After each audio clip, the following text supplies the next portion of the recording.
माणूस धर्माला स्वतःच्या सोयीचं बनवतो.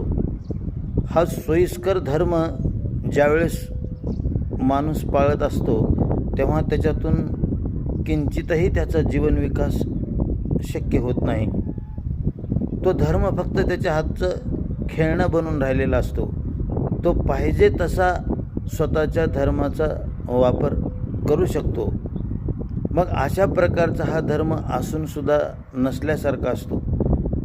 माणसाचं खरं तर ऐहिक आणि पारलौकिक कल्याण ज्याच्यामध्ये अपेक्षित आहे, मानवी गुण ज्याच्यामध्ये दृढ झाले पाहिजेत, अशी ज्याच्यामध्ये व्यवस्था असते, तो मानवी फुलविणारा धर्म मग एक खेळणं बनून राहतो. आणि म्हणून माझ्यासाठी मी धर्म वापरतोय का धर्मासाठी मी स्वतःचा वापर करतोय, याचा विवेक होणं अतिशय गरजेचं आहे.